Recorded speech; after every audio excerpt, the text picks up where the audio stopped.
You're not paranoid. You're being played. Constantly, and the most dangerous part, you don't even realize it. Every glance you dismiss, every favor you feel pressured to accept, every innocent conversation might not be innocent at all. Behind the curtain of everyday life, people, even the ones closest to you, use subtle psychological tactics to bend your will, steer your choices, reshape the way you see yourself. Manipulation isn't always loud. It isn't always cruel. In fact, the most dangerous forms are wrapped in charm, dressed in kindness, and delivered with a smile. Today, we begin a journey through 9 of the most common manipulation tactics you face daily. This is part 1, and by the end of it, you won't just recognize them. You'll be immune. Let's begin. Point 1. The guilt hook. You know the look. You say no, and suddenly the room goes heavy. Not anger, not rage, just disappointment. That silence, that sigh, that subtle drop in energy. It's the guilt hook. It doesn't attack your logic. It attacks your morality, because we're wired to want to be seen as good, Nietzsche warned us. Morality itself can be a cage, built by society to keep you obedient. So when someone uses guilt, they don't argue with you. They make you argue with yourself. Was I selfish? Too harsh? Too cold? But the truth is simple. They've shifted the weight of their discomfort onto your shoulders. And now your desire to make it stop is being used against you. That's how guilt erases your boundaries. So how do you break free? By tearing up the contract that says your goodness depends on their approval. When you say no, and they make you feel small for it, hold the line. Don't justify. Don't explain.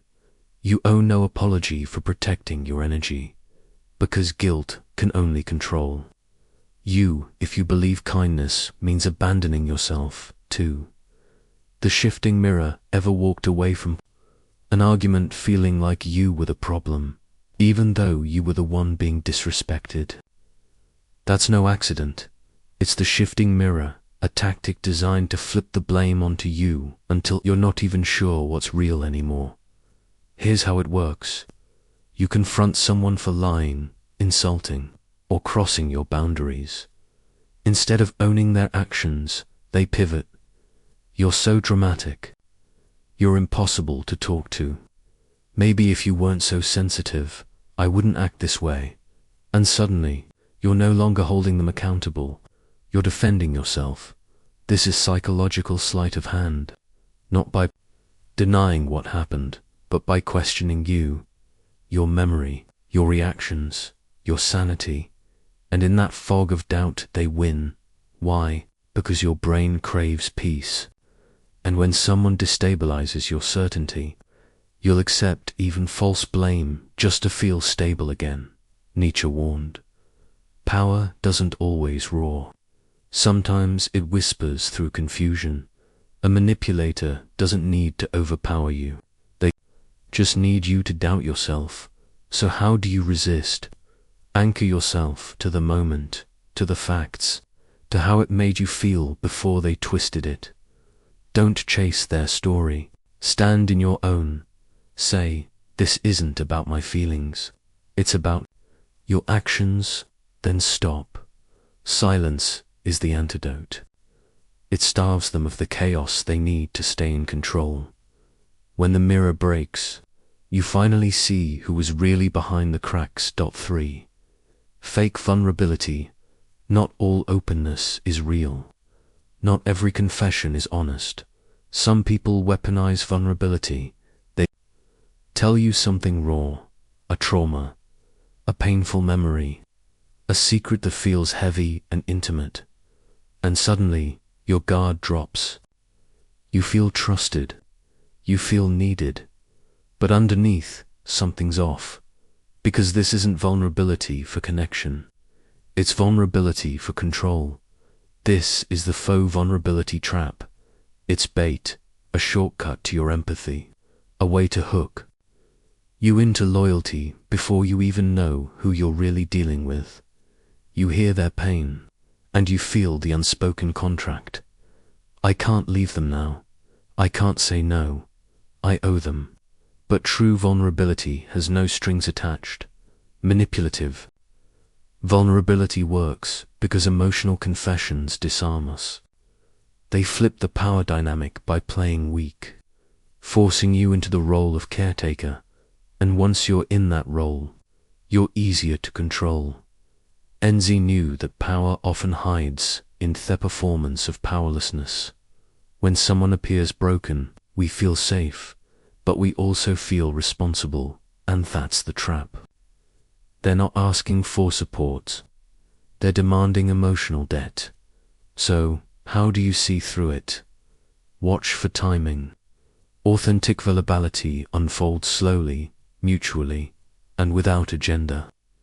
But when someone shares something intense early and then immediately asks for your time, energy, or silence, pause.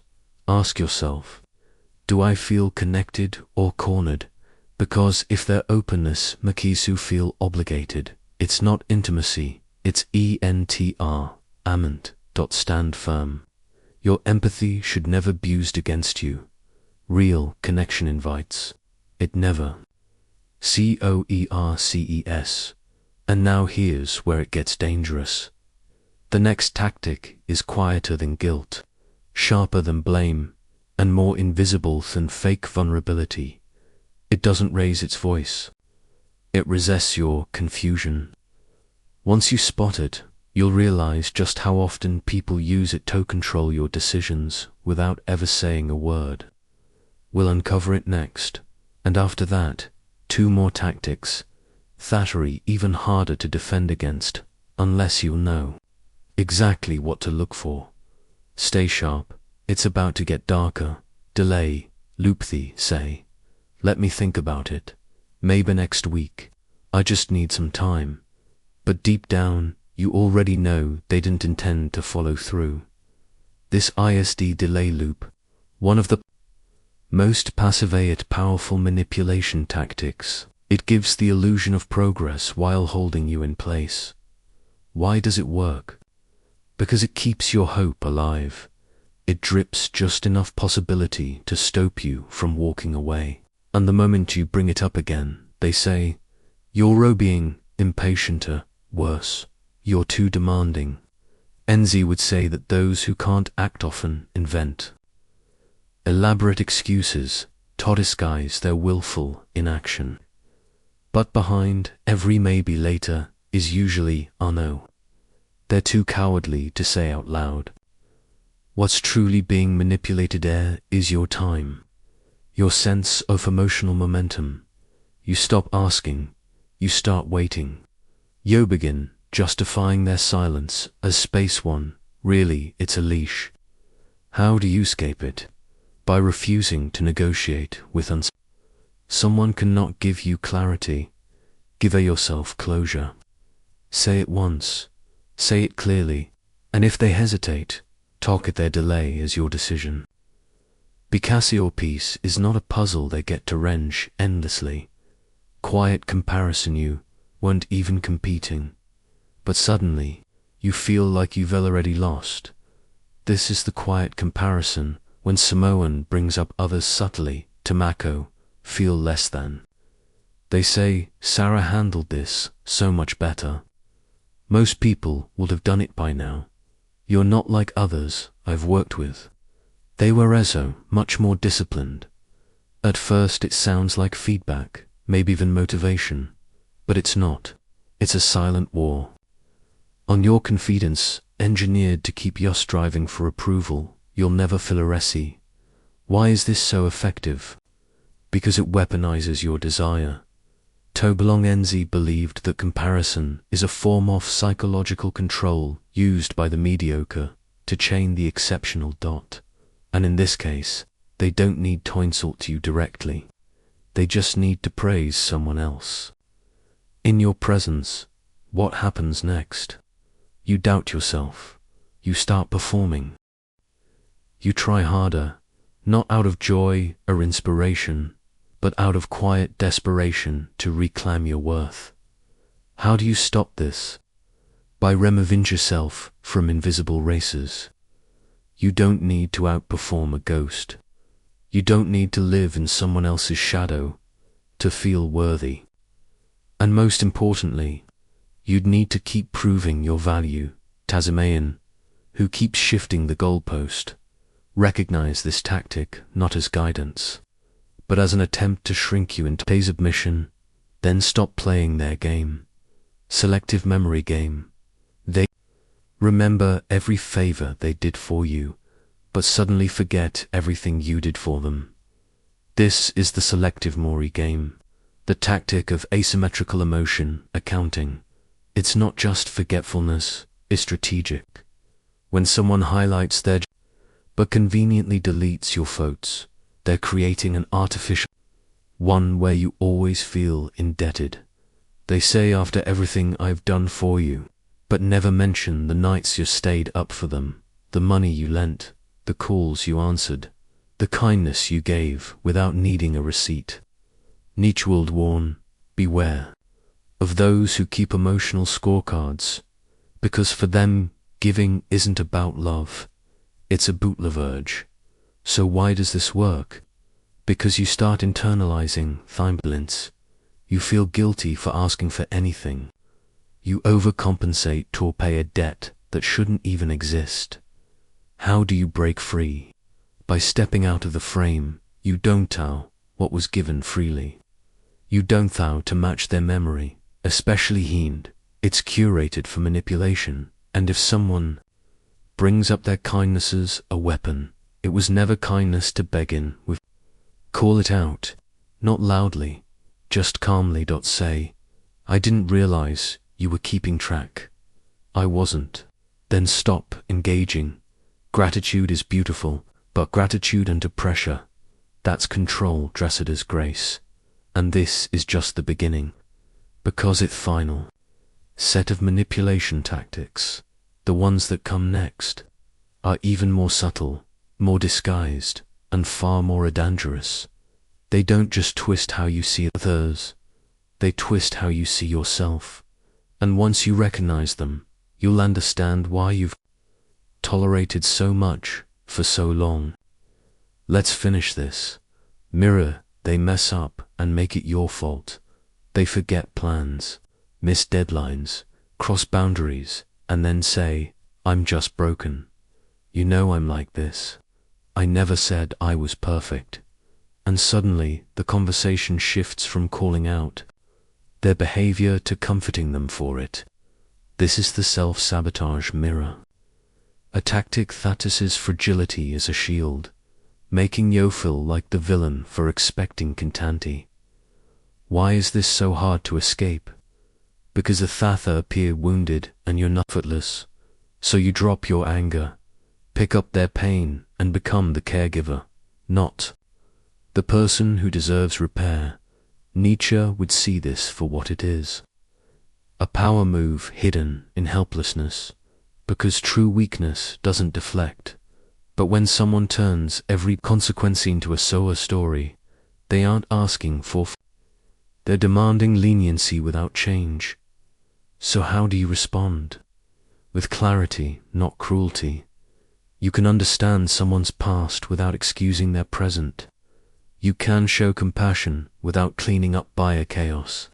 And when their sorry comes with no correction, their fragility is no longer innocence. It's manipulation. Hold them to their own words. Not harshly, just consistently. That's when the mirror breaks. There's always a problem. Always acrosis. Always something only you can fix. This tactic thrives on urgency. Your energy becomes their resource, your tension, their addiction. They say, can you just help me with this one thing? I didn't know what I'd do without you. You're the only one who gets it. And at first it feels nice. To be needed, to be trusted, to be the calm in their storm. But over time, the storm never ends. This is controlled chaos, where Somio Noon can slay or deliberate mafakok instability just to keep you emotionally tethered. Why does this work? Because you becometh rescuer. And once you assume that role, it's hard to walk away. They condition you into equating love with responsibility, support with sacrifice. NZ warned of those who create dependency by drowning others in their disorder, then posing as the victim when you stop saving them. Here's how to recognize it. Their life is always falling apart, but they never take your advice. They call you during your busiest days, but vanish when you need them. They need you until you need boundaries. So, how do you stop it? By stepping out their loop, even if it causes discomfort. You're not abandoning them. You're refusing to let them anchor their chaos to your peace. Say, I care, but I can't carry this for you. Then let silence do what words cannot. Doubted starts small, a comment, a glance, a question, rapid in concern. Are you sure you can handle that? Don't get your hopes up. I just don't want to see you get hurt. On the surface, it sounds like care. But underneath, it's doubt planted subtly, watered daily. This is the disempiment seed, and it grows inside you like a quiet toxin. Why is it so dangerous? Because it doesn't attack your actions. It attacks your belief in yourself. It doesn't say don't do it. It says you're probably not good enough to .nz. Believed the most effective control wasn't force. It was suggestion.